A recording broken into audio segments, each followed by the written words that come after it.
Good day and welcome to the Petronet LNG Limited Q2 FY22 earnings conference call hosted by Yes Securities. As a reminder, all participant lines will be in the listen-only mode, and there will be an opportunity for you to ask questions after the presentation concludes. Should you need assistance during the conference call, please signal an operator by pressing star then zero on your touchtone phone. Please note that this conference is being recorded. I now hand the conference over to Mr. Nitin Tiwari from Yes Securities. Thank you, and over to you, sir. Thank you, Faizan. Good day, ladies and gentlemen. On behalf of Yes Securities, I welcome everyone to Petronet LNG second quarter earnings call. From Petronet LNG, we have the pleasure of having with us today Sri V.K. Mishra, Director Finance, Sri Rakesh Chawla, DGM and President Finance, Sri G.K. Sharma, CGM Marketing, Sri Debabrata Satpathy, GM Finance, Sri Vivek Mittal, GM Marketing, and Sri Ashwani Agarwal, Manager Finance. I will now hand over the floor to Petronet LNG's management for their opening remarks, which shall be followed by a Q&A session. Over to you, sir. Good afternoon. I am V.K. Mishra, Director Finance.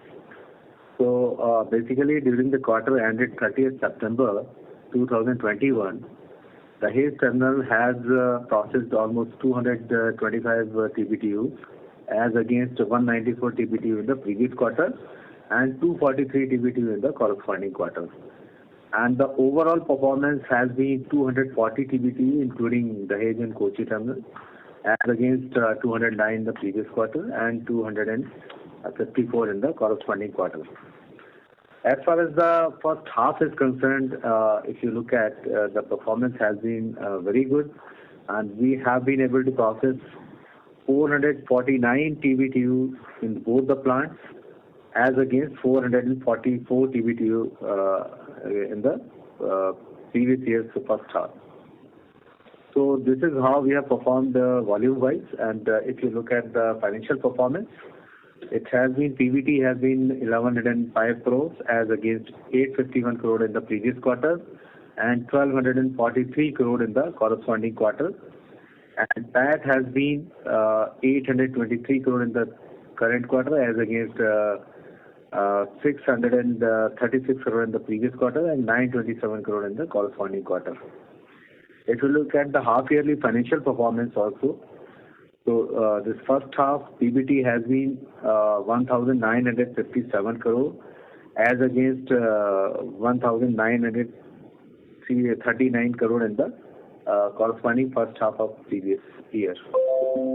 And PAT has been 1,459 crore in the current first half, and last year it has been 1,448 crore. So this is how we have performed. And apart from that, Board of Directors has also declared a special interim dividend of rupees 7 per share. If you look at the performance-wise, the profit for the first half PBT has been highest ever in current half as compared to H1 of 2021-22, and the growth in volume throughput in the current quarter over the previous quarter is 15%. And the PBT in the current quarter over previous quarter has been higher by 30% and PAT by 29%. So this is all financial and physical highlights, and now floor is open for the question. Thank you very much. We will now begin the question and answer session. Anyone who wishes to ask a question may press star and one on their touchtone telephone. If you wish to remove yourself from the question queue, you may press star and two. Participants are requested to use handsets while asking a question. Ladies and gentlemen, we will wait for a moment while the question queue assembles. Reminder to the participants, anyone who wishes to ask a question may press star and one at this time. The first question is from the line of Prabal Sen from Centrum Broking. Please go ahead. Thank you for the opportunity. Sir, I have two questions. One was, given the kind of price movement one has seen in October and persisting in November, any outlook you can give for H2 volume outlook or capacity utilization? I understand that you have firm contracts for about a majority of the capacity, But do you see a situation where, at least for the third-party regas contracts, some of the off-takers might defer the volumes to the extent allowed by their take-or-pay limits, at least to the next financial year? That was my first question. Right.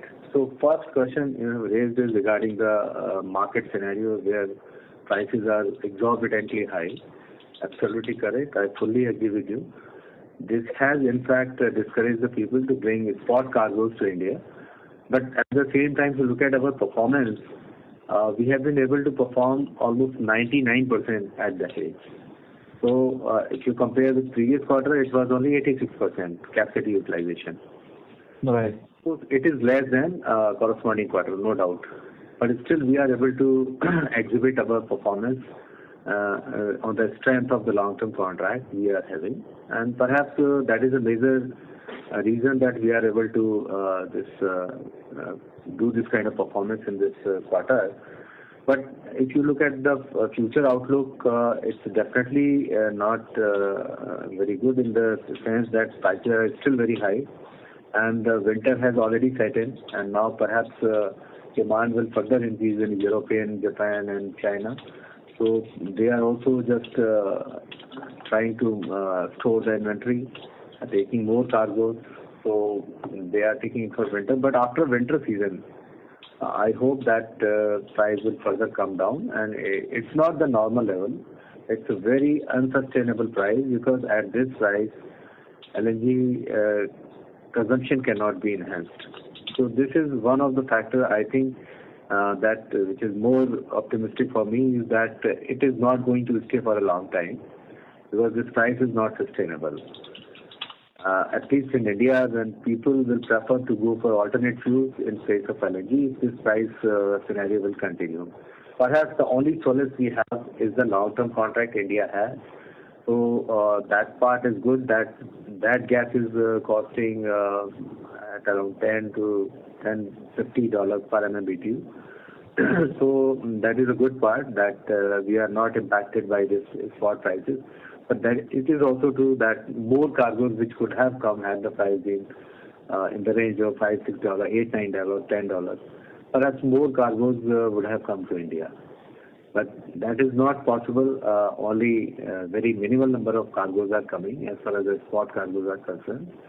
But long-term contracts are definitely a great rescue, you can say, in this scenario. So I think it's a matter of this winter season only that it will continue. But after that, prices will definitely be tepid and it will come down. And perhaps then we can say that market will be normalized. Because what I foresee is that there is plenty of LNG available in the market. But only thing there are certain factors which have contributed to this kind of price rise. So one of the factors is very clear that European countries have not been able to store more inventory for the winter season. And perhaps China and Japan also trying to store more LNG for the winter season for heating purposes. So that is one of the factors. And another factor is the restricted supply from Russia to European region. So that is forcing the European nations to bring LNG in place of piped natural gas which they were earlier getting from Russia. So these are some of the factors which have contributed to this kind of price rise. But we hope that this all things will normalize after winter season and perhaps then price will be more stable in the range of maybe $6 to $10. So then we will have more spot cargoes in India. So, got it, sir. If I can try and sum up my understanding, basically we are looking at a slightly tougher Q3 given the winter season and the constraints, but hopefully by the second half of Q4 things should start to look up. Is there a fair way to look at it? I think we will try to do our level best. We are trying to adopt all kinds of strategies to just enhance the profitability. And perhaps because of very significant rise in this LNG prices, look at this was never anticipated. We have always witnessed the price rise up to say $18 to $20 in last 5 to 10 years. But it was never even imagined that this kind of price rise which will go up to $56 per MMBTU And now it is also, even today, it is around $28 to $30 if you look at the West India market and JKM. So this is the kind of price which is not sustainable. If you look at the slope with this kind of crude, which is normally gas is based on, you'll find that the $30 means that almost if $80 is the crude price, then it is almost, I think, 45% of the slope, so which is very high. Normally the slope remains in the range of $10 to $14. But if you look at the rise in the LNG prices, disproportionate as compared to the rise in crude prices. Absolutely. It's causing a major concern because the slope is going to 40%, then it's better that others will switch over to different fuels. So this is why I'm saying that this is not sustainable price. Normally, it should be priced less than 18% of slope whenever we compare with crude. And it should be in that range only, not more than that. But it is going up to 40% of the current crude oil prices. So that's what is more worrying. But as I have already indicated, that there are certain reasons, geopolitical issues, which are causing this kind of price rise in LNG prices. So I think this will be stabilized by end of March. So by that time, I think we should hope that it will be more stable and it will be affordable for India. Right, sir. Got it, sir. That's very helpful. And the second question I had was with respect to the capex plans. Obviously, for the last few quarters, you have been highlighting a couple of things. The Dahej expansion that is there on track, the LNG retail plans, as well as some of the other plans. So if you can just give us a small update, whatever you can share, on the capital allocation plans for the next couple of years, sir. Right. So basically, first of all, I would like to inform you that we have already placed an order for construction of 2 LNG tanks at Dahej, and the kickoff meeting has also been concluded, and now it is almost about to start project work. So this 1,200 crore capex will be there, and perhaps the time period for completion of these tanks is 40 months from now. And another project which is coming up very quickly is the construction of jetty, whereby we expect total capex of around 1,700 crores, and that is also underway. It is under process of approval. We have already got the consultant to just estimate the cost of that jetty, and we will be going very shortly to the board for approval. So these are 2 projects which are being expedited, and perhaps thereafter we have plans to expand our Dahej terminal from 17.5 to 20 MMTPA, and the second phase from 20 to 22.5 MMTPA. The first phase will be costing very less because it will be only requiring some debottlenecking, and perhaps we'll be able to get 2.5 MMTPA additional by spending hardly 200 to 250 crores. And thereafter, if you look at second expansion plan, that will be costing us around 700 to 800 crores. So that is how we are planning to do, and perhaps these all 2 expansions will be taking almost 3 years period from now. So these are our Dahej expansion plan. And then if you look at our other projects, one, we have very ambitious project at East Coast Terminal. So that part is also taking place. We are in discussion with the authorities, and perhaps that is an ambitious plan that we want to have one terminal, initially FSRU-based terminal of 3 to 4 MMTPA, and its capex will be almost 1,500 to 2,000 crore in between. I think 1,900 crore is the total capex on that. Okay.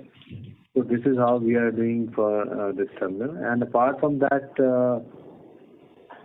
we are also having certain plan to have some LNG stations in association with various off-takers, ONCs as well as CGD companies. So we plan to have that, and perhaps we have already placed an order for 5 LNG stations, which we are putting up with IOCL ONC, one of the ONC, and more will come in future. but it will be in stage wise. It will be in phase manner, and perhaps it will not come as in a single day. But of course, we have planned to have more stations, and perhaps it may go up to maybe 100, 200 also. But it will be only in a phased manner as per the requirement and availability of the opportunity on the highways. So this is how we are planning in that particular section. And one LNG station costs us around 8 to 10 crores. So it's not a very high intensive capital expenditure project. But of course, it will come in a phased manner. So slowly we'll be moving in this direction. So this is how we are going in LNG stations plan. And apart from that, we have in future we have planned that Kochi terminal utilization should also increase. So perhaps for that we are asking GAIL to expedite their pipeline up to Bangalore, so that we can perhaps supply more gas and utilize our plant in a better manner, which is being utilized at present at 22% capacity. And perhaps we hope that it should reach to 35% very shortly, but only problem has been the prices of gas. So people are little bit hesitant to take gas at this price, which is currently going in the spot market. So that's why capacity is little bit at 22%. But of course, as the prices will be stabilizing in future, perhaps it will go up to 30 to 35% of the capacity utilization. Yeah. So this is how our capex plan is there. Great, sir. Thank you so much for giving such a detailed answer. This is extremely useful. I'll come back if I have more questions. Thank you so much. Have a nice day. Thank you. The next question is from the line of Pinakin Parekh from JP Morgan. Please go ahead. Thank you very much, sir. Sir, I have two questions. First is just to probe more on the demand outlook, and especially just on Q3 and Q4 basis.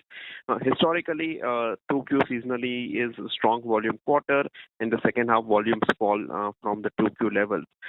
So do you expect a similar trend in the second half, that we see volumes falling sharply from 240 TBTUs, or in your view, this is at least the base level volumes that Petronet should be able to do in the December and March quarters? See, it's like this. I have already told you that spot cargoes will be very little, but one light of hope is there, that we have requested RasGas to deliver us 46 cargoes additionally.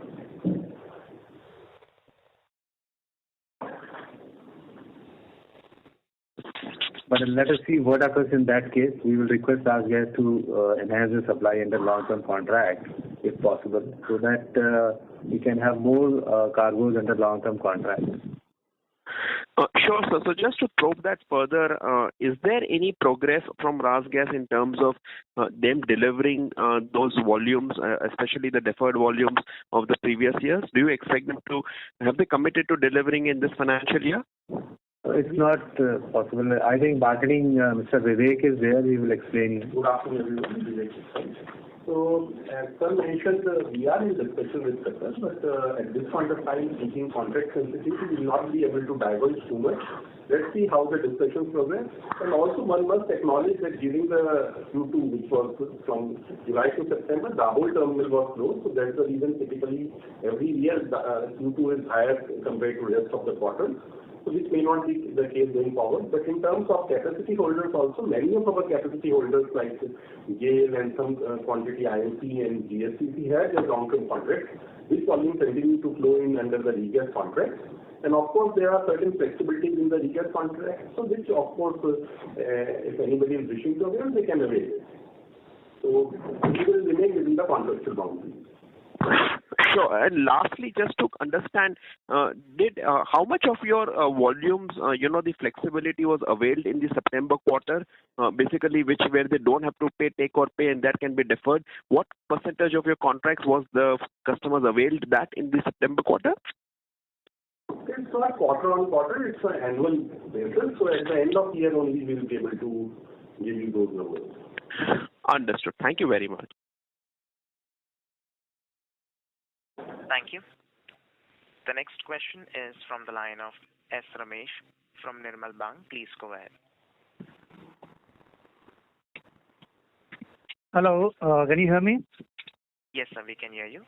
Yeah, good afternoon and thank you very much. So you have given some details on the spot cargoes you handle in Dahej, 6 cargoes. So can you share with us what is the average price of the spot cargoes and which are the end-use segments which use this spot cargo? Just we couldn't understand what you are talking. 6 cargo means what?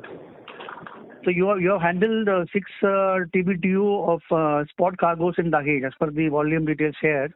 Okay, fine.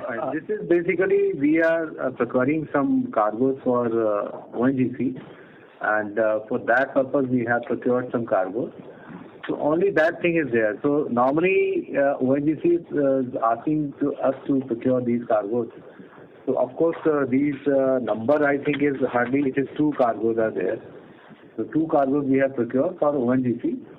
So it is on back-to-back basis. They require it for their petrochemical plant. So that's the only thing we have been able to procure. But at this kind of prices, it has been a very difficult decision to even buy these 2 cargoes. But there was a requirement, so we had to buy. But we have bought it, definitely. You are rightly saying 6 TBTU means 2 cargo almost we have bought it.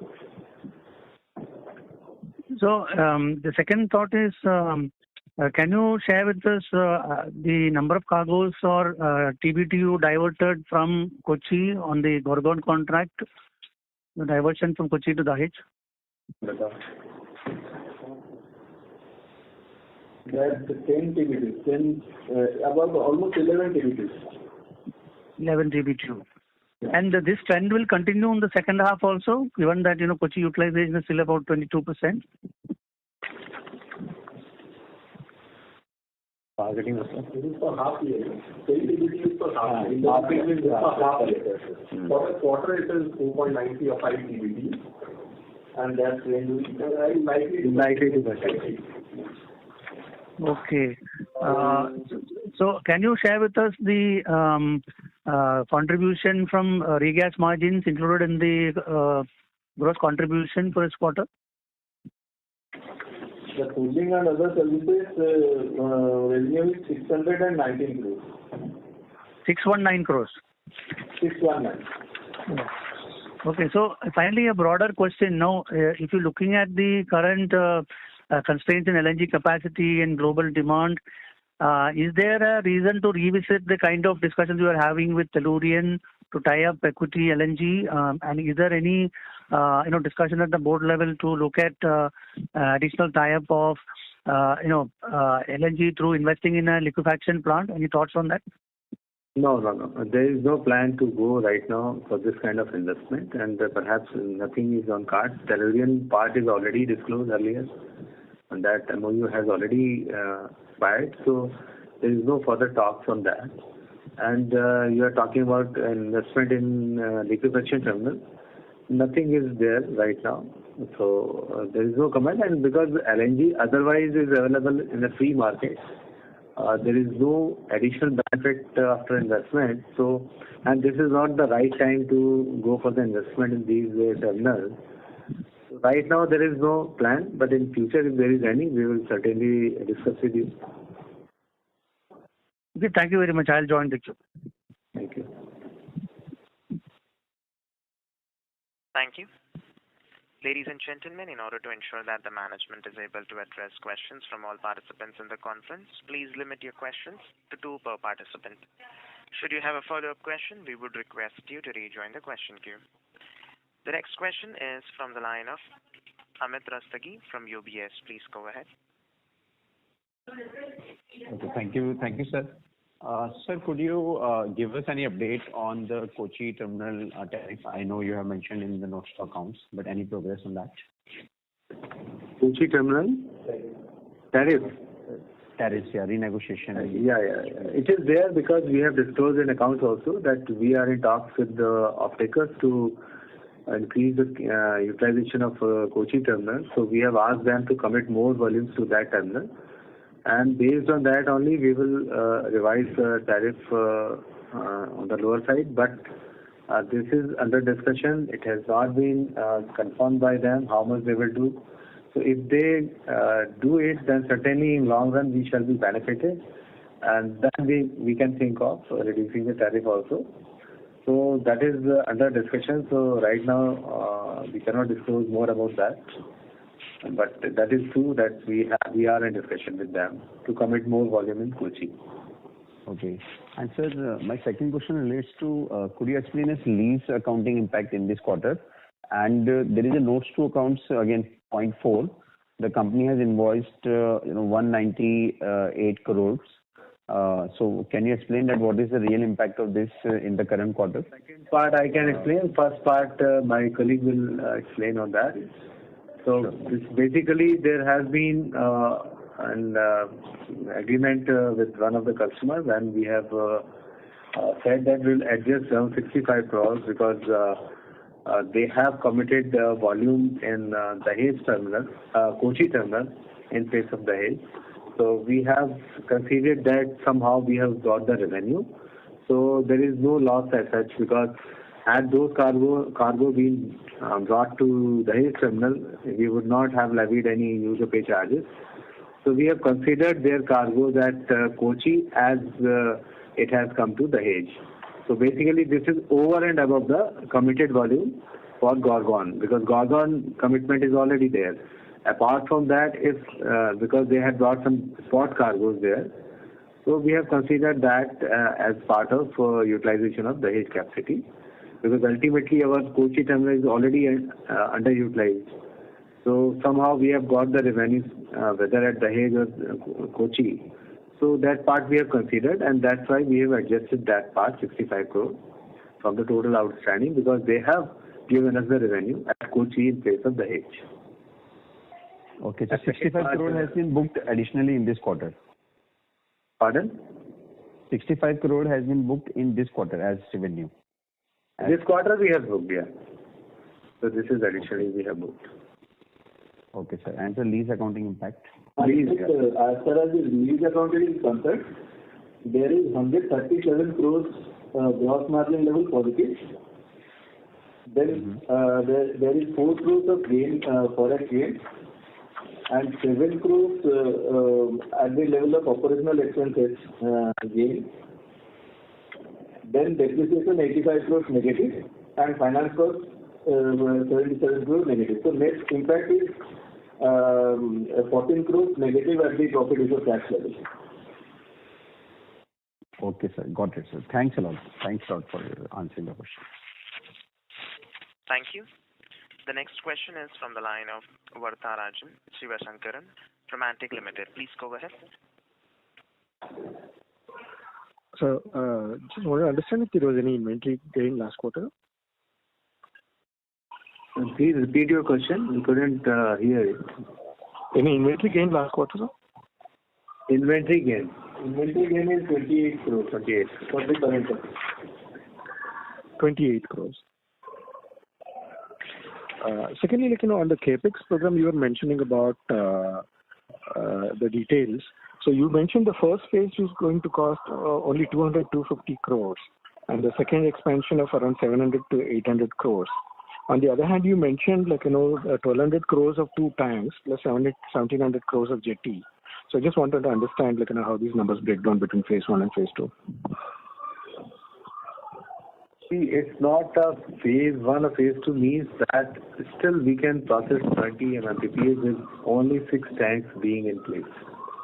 But still we want 2 more tanks because we will require it when we do the expansion for from 20 to 22 and a half. So that part we need some flexibility, but otherwise there are certain debottlenecking issues are there which can be done, and that's why the capex is very low while expanding from 17.5 to 20 MMTPA. But for that part, then we will do for 20 and 20 and a half, 22 and a half, there we require some higher capex. Because even from expansion from 15 to 17.5 MMTPA, we have spent almost 420 crores. So that part is there. Of course, certain modifications are required. So we have estimated those prices. That's what we are doing. The total capex will be in this expansion 1,000 crore almost. You can say 2.5, 500 crore each. Okay, thank you. Thank you. The next question is from the line of Kirtan Mehta from BOB Capital Markets. Please go ahead. Thank you, sir, for giving this opportunity. Would you be able to give us some color on what is the mix of the long-term versus spot cargoes in the regas, the volumes that you book out for the regas services? You want the ratio? Yeah. It's this quarter you want, then we have actually got it here, and perhaps it's 116 versus spot is only 70 BTU. But the long-term this cargoes which have come and the service cargoes which have come almost 233 TBTU as against 7 TBTU of the spot and short-term cargo. So ratio-wise, it is very less, not very significant, and reason is very obvious that prices are significantly high. At this price, the consumption is very low for spot and short-term gas. So long-term volume, of course, is higher in this quarter. I'm sorry. Actually, I was asking that you bring the you basically break the cargoes in 3: long-term, spot, and the third party, which brings in only for the regas tariff. Service cargo. Yeah. Within the third category of third party regas tariff, what would be sort of the breakup between the long-term volumes and the spot volumes? We don't know that because it's up to third party how they source their LNG. So we don't get into whether they are sourcing on long-term basis or spot short-term basis. Is there any rough estimate, very broad There estimate? is only capacity booking is already there. We know it very well that around GAIL has booked 2.5 MMTPA in our terminal, Dahej. So and what we are asking is out of 117 TBTU, how much? No, I am just saying there is a commitment from their side, which is a long-term contract for service also, that they will bring 2.5 MMTPA of cargoes, and that cargo will constitute almost 40 cargoes, you can say, from GAIL in a year, and 1 MMTPA BPCL, 16 cargo, IOCL maybe 24 cargoes. So this is how they have to bring as per the contractual obligation. But how much they bring actual, it's up to them. Whether they bring it through a spot, they bring it through their long-term portfolio, so this is up to them. They have booked the capacity in our terminal, so they are utilizing that capacity in whatever manner they bring the cargo. Understood, sir. Thank you. Just one more clarification on one of the previously about you said that you have booked additional revenue of 65 crore this quarter as you recognize the revenue on the Kochi terminal. So this is the additional revenue booked and it's not really a reversal of the previously booked revenue, correct?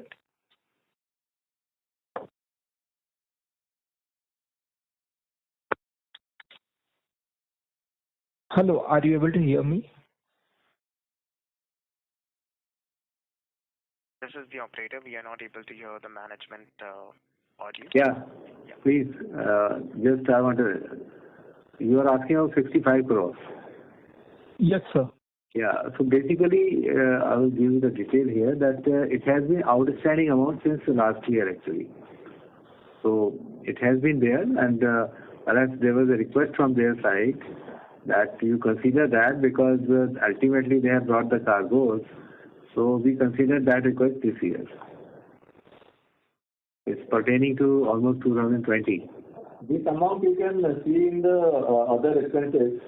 The other expenses of 200 crore include these 65 crores.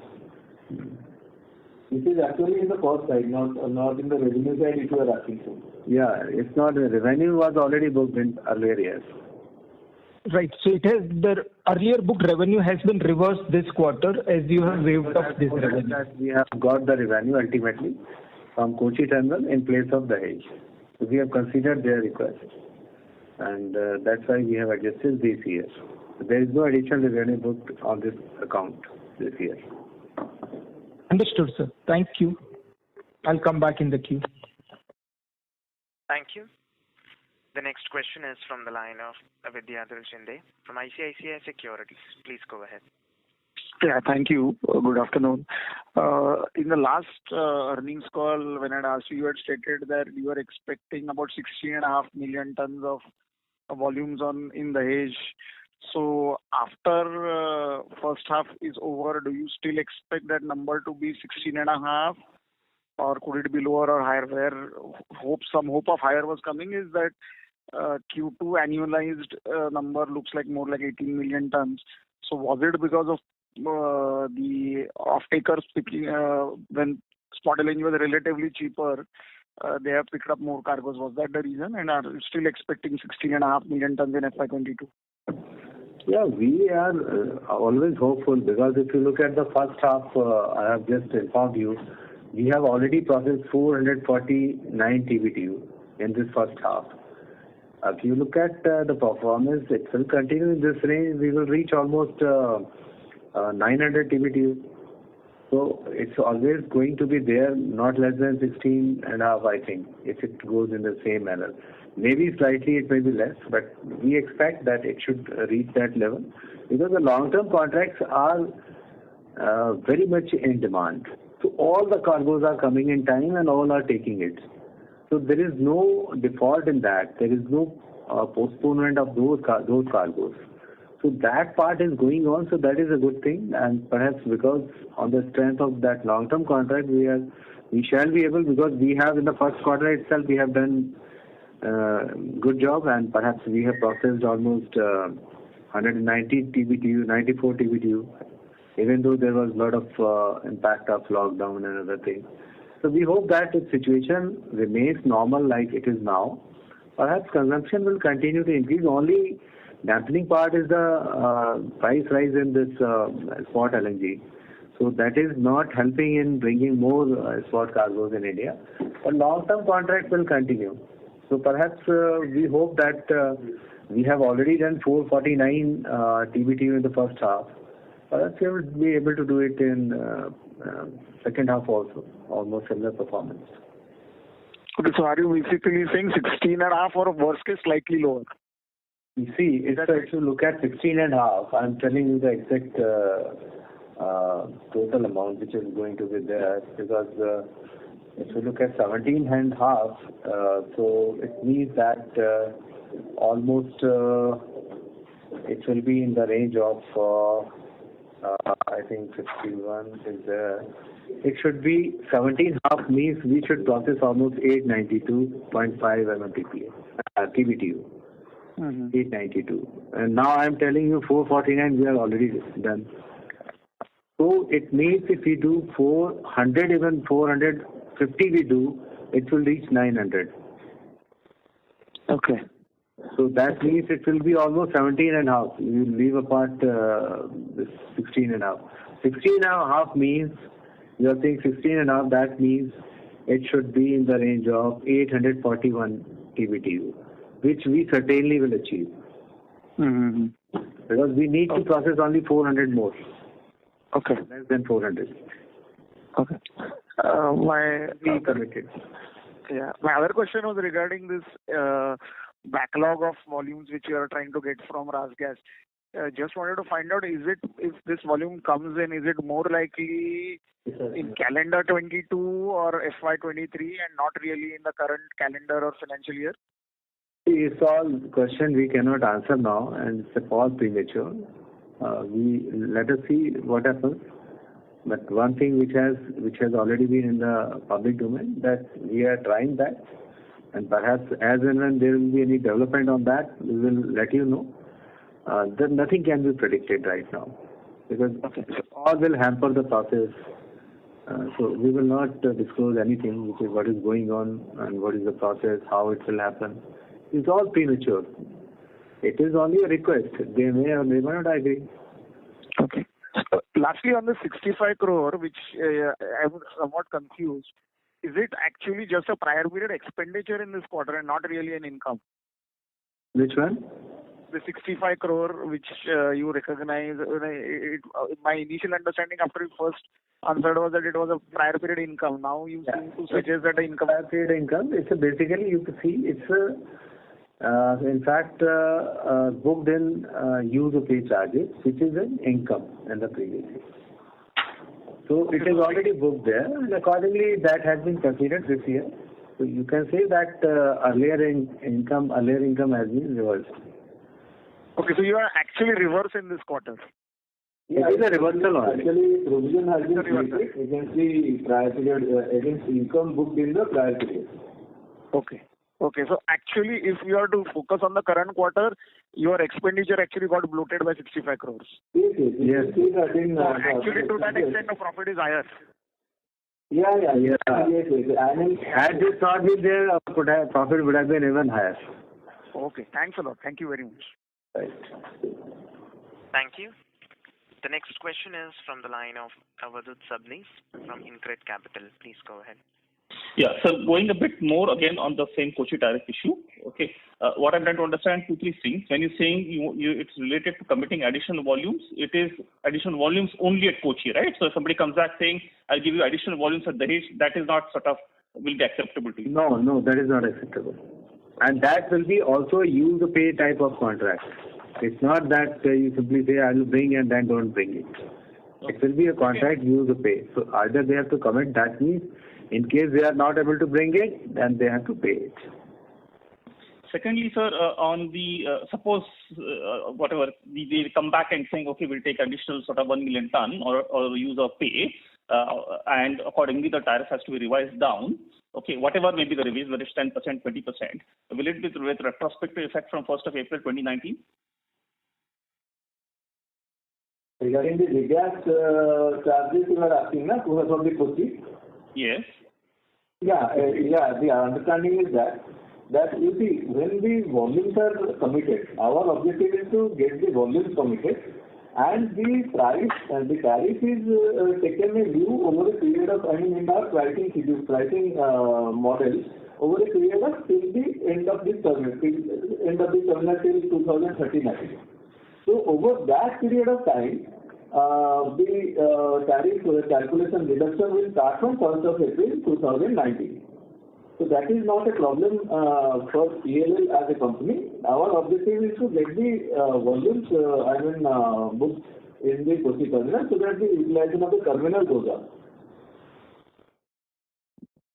And any broad guidance on what would be the level of the drop in the tariffs?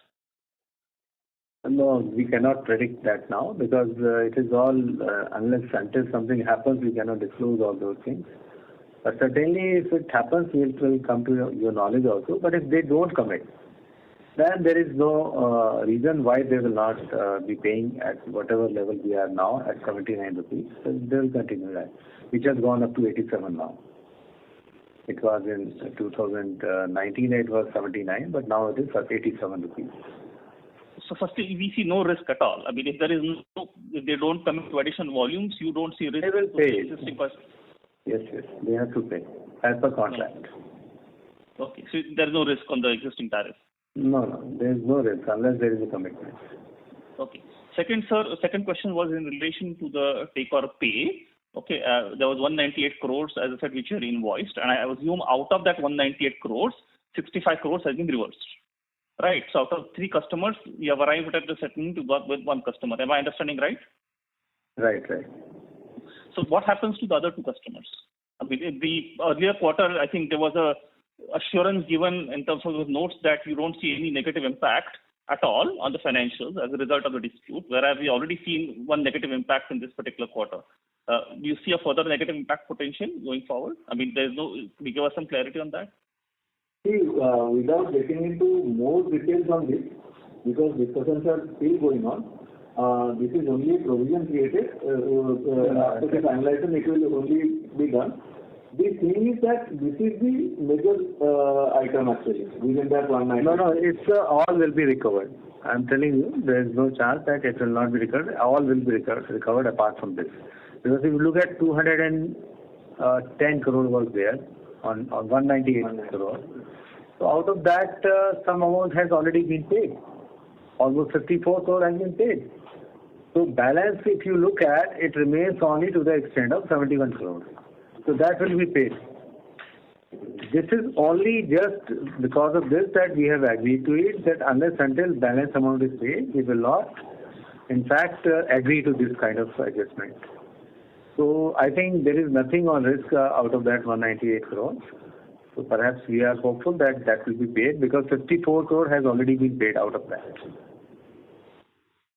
If I may ask, the people who have paid the 54 crores, they are the customers who have there are 3 customers, right? So the person who has agreed for the 65 crore settlement, is it the same party who has already paid part of the 54 crores? Yeah. Okay. Same party. Okay. Thank you so much. Thank you. Thank you. The next question is from the line of Puneet from HSBC. Please go ahead. Yeah, thank you so much. My first question is again on Kochi. While you said the tariff is 87, how much are the customers actually paying currently?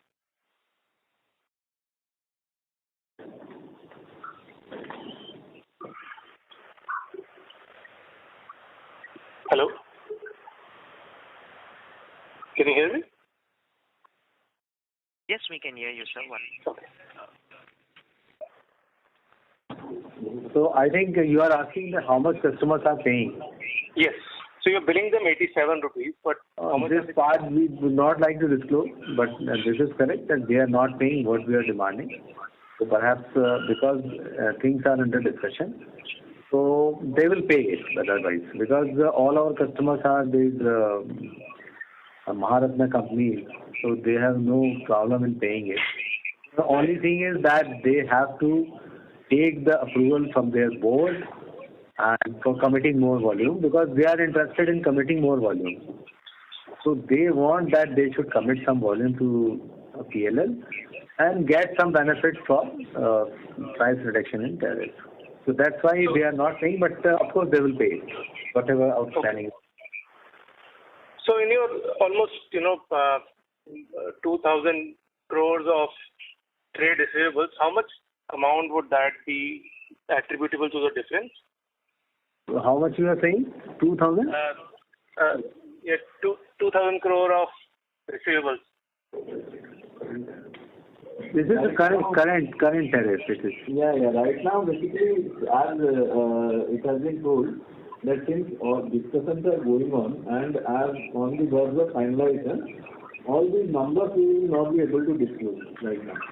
And if there is any disclosure to be done, we will do that in the next financial year. Okay, understood. My second question is on the regas volume from the service part. So this time from in Dahej you did 117 TBTU. Same quarter last year you did 135, and in Q2 FY20 you did 126.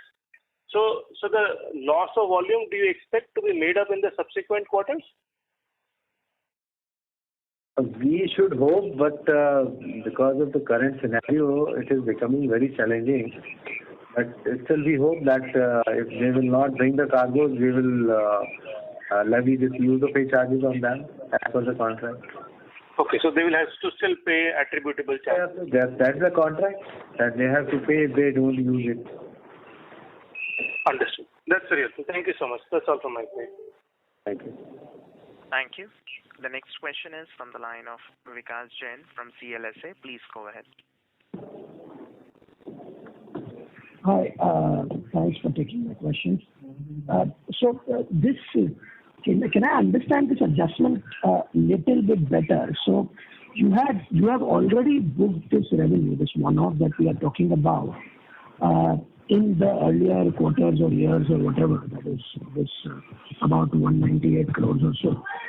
And so essentially then the 65 crore adjustment that you're making, this 65 crore has been written back, in terms of provision has been made, and it has also been added to revenue, right? It has been added in the past period, not in this current quarter. So if it has been added in the past period, why will you? I'm talking about the 65 crore recovery that you are getting. So why will we have booked revenue in earlier period, maybe in 2020 I think it has been done. Correct. But now we have adjusted that part here. So it's only the provision we have made in this part There is no corresponding revenue in this quarter to this. No, sir, but why will there be any impact on the income statement? Is it because the impact will only be on the balance sheet, right? Because now the current the receivable will go away, right? I think you have correctly understood. The only thing I want to convey you that this has been adjusted out of the total due from the debtors, you can say. We have made a provision because we have booked that revenue in the earlier period. So that part we are saying that we have done because we wanted to settle this issue. Ultimately, we have thought. And no, so I'm not getting into that bit, sir. You have explained pretty well. So that I'm just trying to understand the bookkeeping bit of it. So that's the bit that I wanted to check that in terms of whether it would, because I am a little uncertain why it would have any impact on the income statement, because it has already been booked. It was so far a receivable. Now that receivable has simply been converted into cash, right? So why would it have any impact on the income statement at all? Why there will be a provision or anything? No, because what has been done is there was a income and receivable booked in the past period, say calendar year 19 and calendar year 20. Now, what has happened is this, one of the customers, he said that I have got more cargoes in Kochi over and above my contractual commitment. But since my end user is in Kerala, not in Gujarat, that's why I could not bring those cargoes in Gujarat. So while discussion and negotiation with that customer, basically it came out that whatever over and above cargoes he had brought in Kochi, he has actually given us revenue. And that revenue should be adjusted against this, that benefit should be adjusted against this revenue that we have booked at Dahej in terms of user pay charges. So the revenue was booked in 2019 and 20, and against that a provision has been created. It is in the cost side, and you can find that the other expenses is inflated this time around 200 crores. This 65 crores of provision is in the other expenses only. So it actually hampers the income statement. And if you add this 65 crores one-off, then actually the generated profit is more than what is reported. Okay. And as I understand, of the total volume that you bought to Dahej, you explained that 60 BTU is actually not really true sense of spot trading volume, right? I mean, because although it is shown as spot, it is where you have a back-to-back arrangement with ONGC. So there would not have been any big margin on that.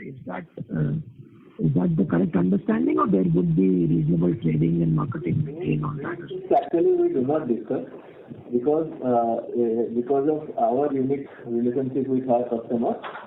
Generally, we don't discuss it in the phone. We brought 2 cargoes we have bought. Sorry, sir?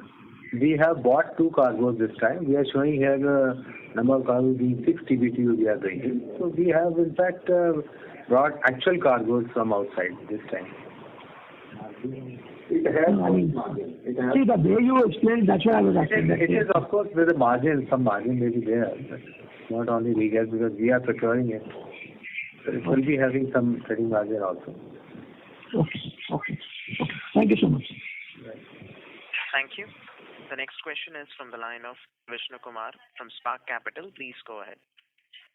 So thanks for your time. Just a repeat of the last question.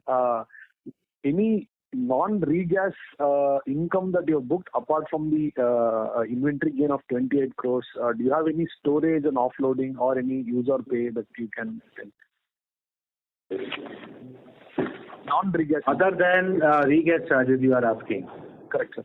Other than regas charges, if you look at, we have some India's impact is there as compared to previous quarter. So, and inventory valuation is there, 28 crore gain. 39 crore is towards India's impact. So these are some gains other than this regas charges, and also we have some trading margins, 123 crores. 123 crores. Sir, anything that you have as a storage and offloading? Earlier you used to mention some cargoes used to be held at Kochi and again you offloaded back. Now it's not, and there's a reloading cargoes was there earlier, but now this is not a case. So we are not doing that part. But only revenue which has been there in this quarter, I've told you, it's an Ind AS impact, inventory valuation, and also trading margin. 5 crores of dividend has been received. 5 crores. And investment income is total 13 crore is there. Investment income is there, of course. And 30 crores of facility charges that we have done. Understood, sir. Sir, any additional cargoes you source from your long-term contracts, which when you get those, if you get those, would it go to your back-to-back long-term, or would you have the flexibility to sell some of them under spot? No, it will be a back-to-back. It cannot be a long-term. If at all it happens under long-term contract, it will be back-to-back. Understood, sir. And one final question. Any thoughts on Qatar expansion when you're considering all the way to invest, I mean, at least when you're considering to invest in US for tellurian and all, any thoughts of whether Qatar expansion from 77 to 100 we will participate, or in return would we get some longer term contracts at a much cheaper rate? No, it's the investment part perhaps is not there because there is no requirement for that project. They are doing on their own. The only thing we are trying that we want to extend the contract beyond 2028. So we are making all efforts to renegotiate and perhaps extend that contract. And that contract shall be extended based on the current international contract which has been entered by Qatar Gas. Like they have done a contract with Sinopec, they have done with Bangladesh and Pakistan at around 10.2% of slope. So on DES basis. So that kind of terms may be there. So I think this is the reason that we are trying to negotiate with Qatar Gas to extend the existing contract. And if it is, of course, as we have witnessed, a difficult time has been there that we are not getting long-term volume. Now it is the right time that we should have long-term contracts because you cannot rely on spot or short-term gas. If you need a gas on a regular basis, permanent basis, you cannot rely on a spot or short-term cargo because if you rely on a spot only, then you will face this kind of situation where you are paying $30, $32.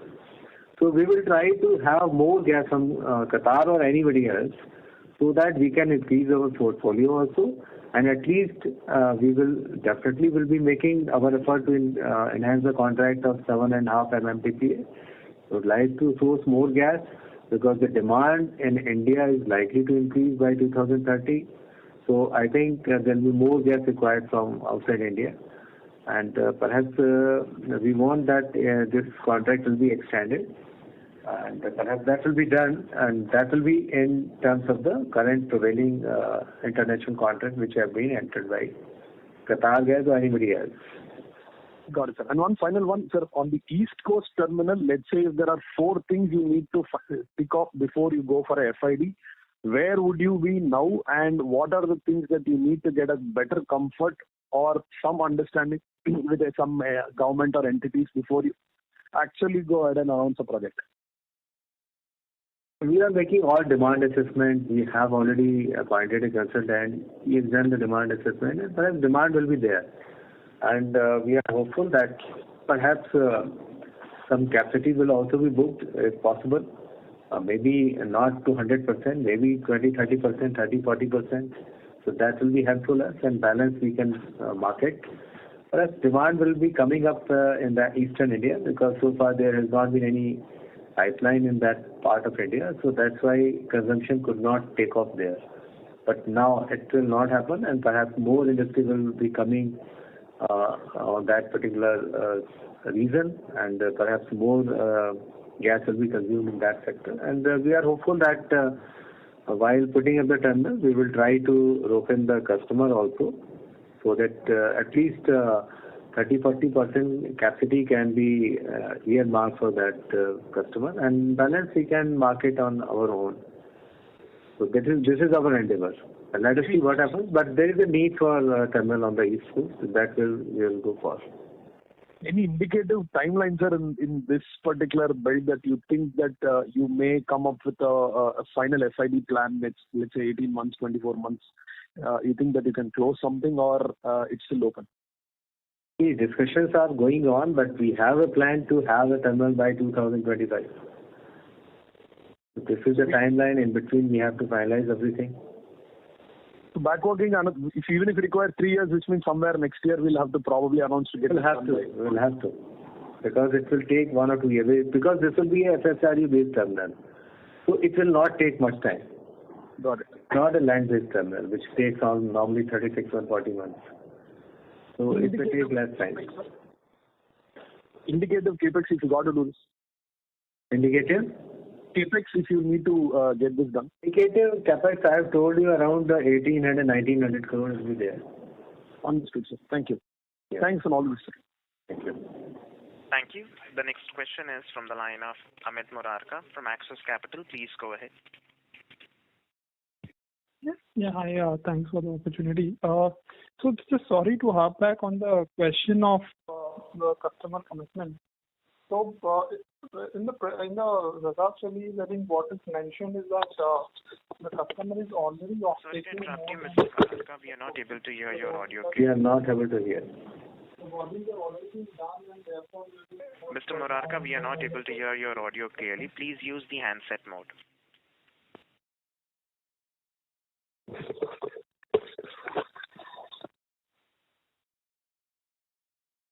Mr. Murarka, please go ahead with your question. Hello. Yes, sir. Please go ahead. Sorry, I was saying that like in the from the results release, it does look like the notes which is given does seem that the customer is already off taking some additional volumes at Kochi, and you are therefore now looking not to pursue the take or pay with him. So is that understanding correct?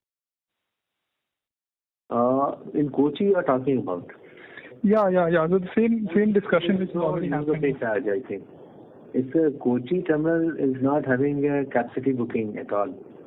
It's only that a volume of this contract from Mark, ExxonMobil, that we are taking cargoes to Kochi, but some of them are coming to even Dahej also.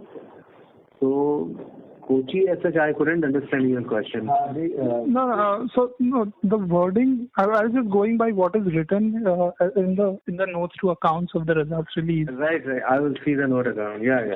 Please, now tell me what you are saying.